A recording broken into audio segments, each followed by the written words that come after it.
Hello, I welcome you all to Social Science Knowledge Center. Dear students, in my last class, I had talked to you about institution and I have talked in that lecture about what is institution, what are the meaning and definition of institution, the basic characteristics of institution, the difference between institution and association. So today I'm going to talk about social group. You see, in our common day-to-day life, everyone uses the term group. You must have used the term group in your own context also in different points of time in your life. We very often use like peer group. This is my group, that is his group, and we need to form a group for organizing any kind of event. Let us say any cultural event in your own institution or any kind of uh, ceremonies in your own institution, like your welcome ceremony or you say farewell ceremony. For that also there is a need of organizing a group. The students have to be divided into groups and tasks have to be given to them to complete such events. So the term group is very commonly used in our day-to-day life, but there is still a need of understanding it in detail. What is group? What are the basic characteristics of group? What are the benefits of group? And what are the various types of group? So today we shall be discussing on these aspects. So let us begin with some of the important definitions of group.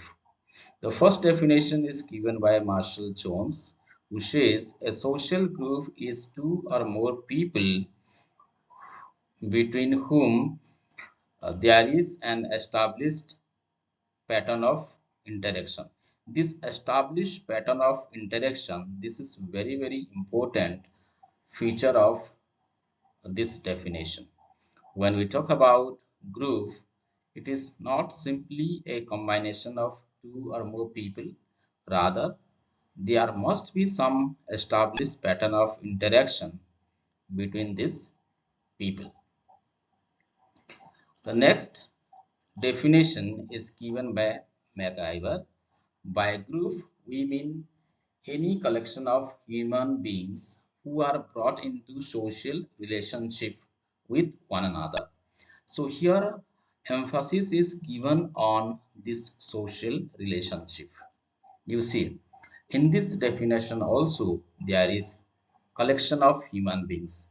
Means one individual cannot form a group.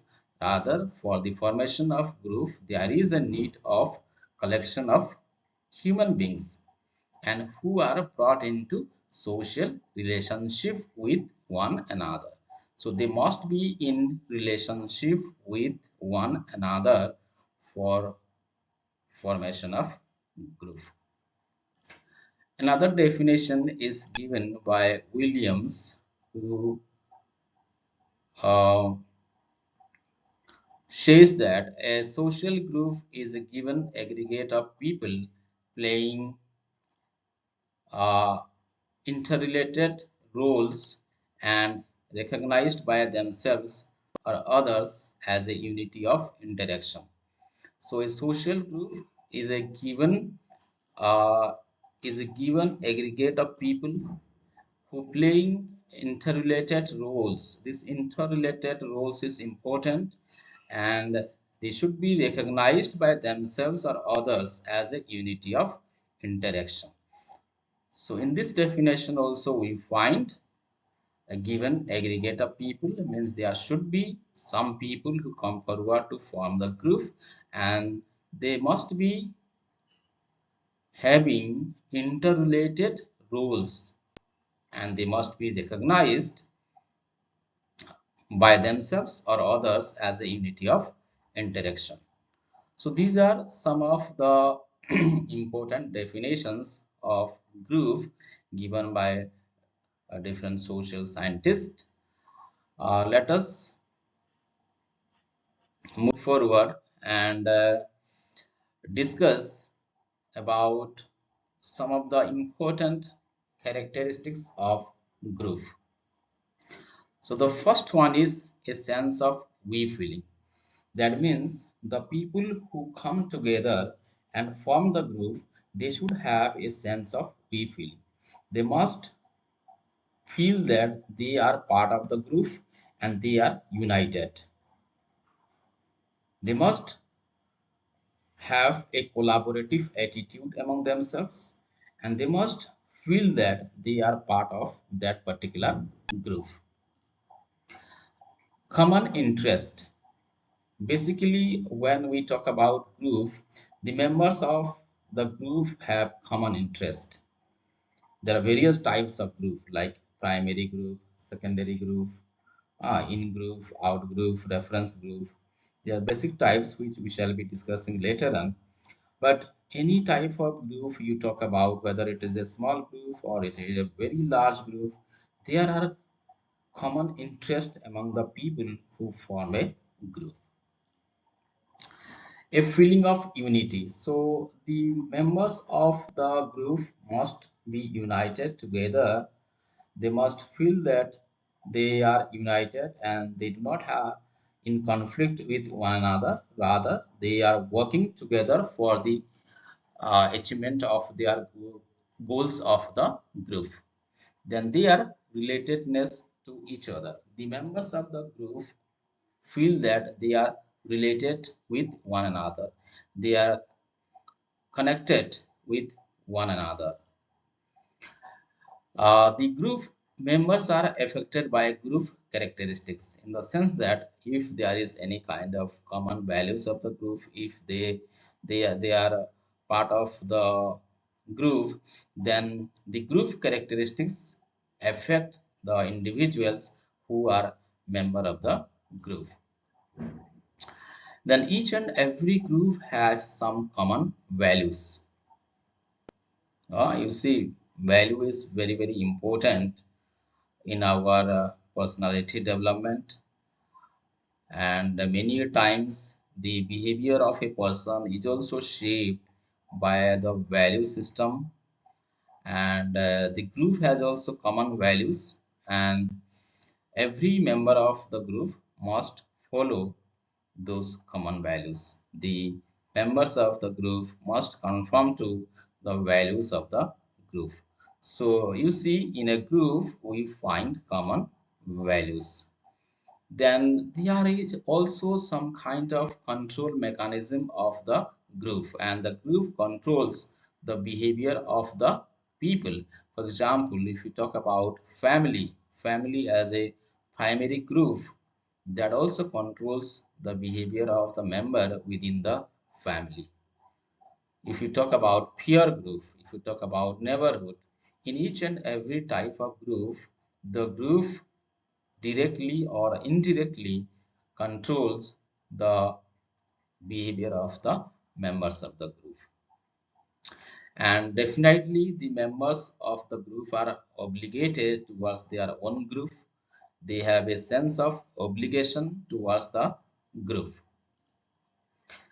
And there are also expectations among the members from one another who are part of the group. During the time of need, the member expect help from others.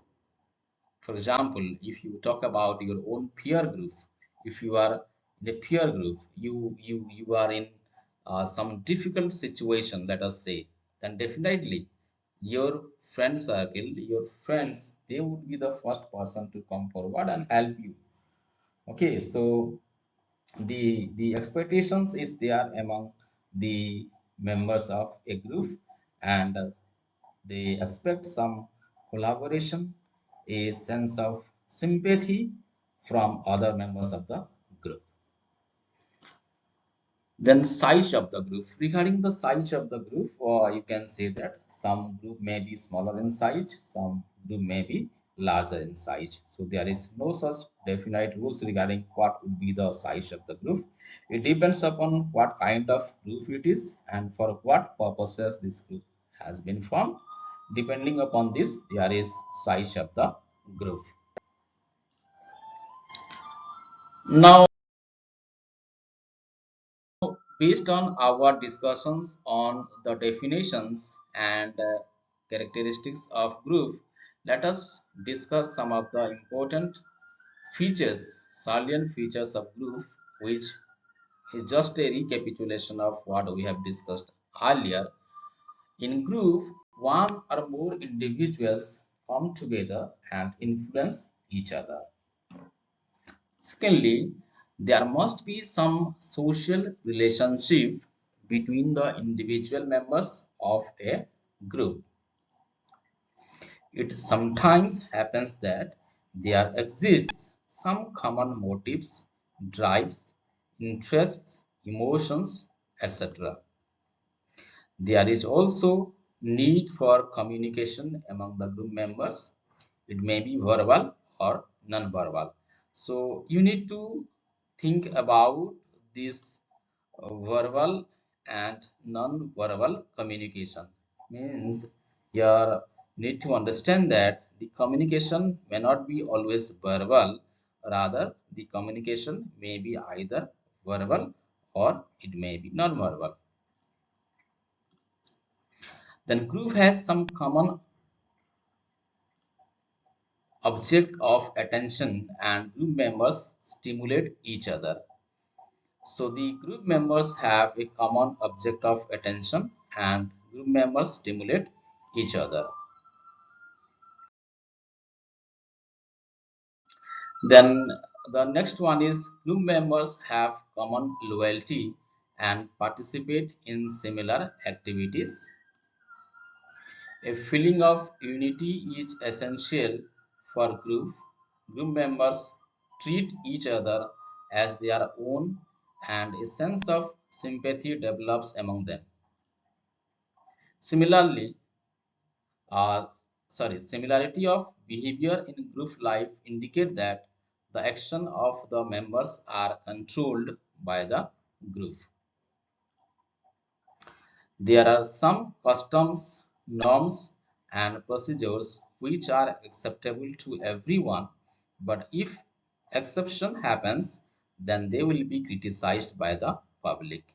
So the customs, norms, and procedures of the group must be acceptable to everyone who are part of the group. Now let us try to understand some of the important benefits of group. Now we talk about the definition of group, the characteristics of group, the salient features. Now, why do we need group in our society, or what are the benefits of formation of group? What benefits do we get by becoming member of group? Let us try to understand that. In most of the time, in most of the situations, the productivity of group is higher than that of the individuals. What we cannot achieve as individual, we can achieve by forming groups. For example, let us say that when you are passing through your village road, there is a rock which has come to the road by some landslide or thing like that, then you may not be able to do that alone, but in a group you can keep it aside and you can pass through the road. So this is a small example how you can do things together in a group. There are maybe such several examples which you can cite in the sense that something that cannot be done individually, something that cannot be done as alone, that can be done in a group. So group gives us strength. Group gives us the collaborative attitude, and we form group to achieve the things which we cannot achieve alone. Groups are likely to make effective decisions and solve the problems better than individuals working alone. Then, nextly, it is through group membership that we inculcate values of altruism, kindness, compassion, responsibility, and so forth. So, the values of society, like the values of altruism, the values of charity, the values of philanthropy, the values of kindness, compassion, these are developed within a group. In other words, we can say the very nature of our personality is also shaped by our group. So, definitely, many parents want their children to be a member of certain group, and they also try to keep their children aside of some group. So, many times you might have heard parents saying that my child should not be a member of that peer group or that group or with those kind of children who have some deviant behavior or those who are naughty type. So so the sense of altruism, the sense of kindness, the sense of compassion, sense of responsibility that is developed through group membership. When a child becomes the members of a group, he develops all these qualities. Then definitely the emotional life in terms of friendship, love, excitement, joy, fulfillment, these are the most important thing which are developed within a group. And this helps the individual to lead a fulfilled life. If you look at the group behavior, many a times the conflicts are absorbed better during group situation because there is a sense of sharing. There is the situation of win-win.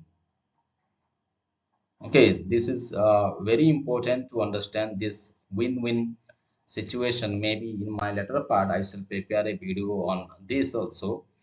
So conflict can be avoided when people are in group. A person's identity, self-esteem, and social competencies are easily clarified and shaped by the groups to which he or she belongs. So, this is very, very important to have a good self-identity or having a sense of self-esteem and social competencies. So, these important qualities of a person's personalities are shaped by the group which he belongs to. Now, discussing the types of social group, I shall have a separate video in which I shall be talking in detail about the types of social group. In this lecture, briefly, I shall give the names of the different types of social group that commonly we find in the society. The first one is primary group. Okay, so very briefly, primary group is a group where the members meet together, sit together, they have a face-to-face interaction, and the relationship is very close. Then secondary group are larger in size. The members of the group may not meet regularly. They may not have a direct contact with one another. Then thirdly, in-group. This concept of in-group and out-group are very much interrelated. And this is basically in the sense of the feeling of a person. If a person feels that he belongs to a particular group, then that is his in-group. But when the person feels that he does not belong to a particular group, then that is his out group.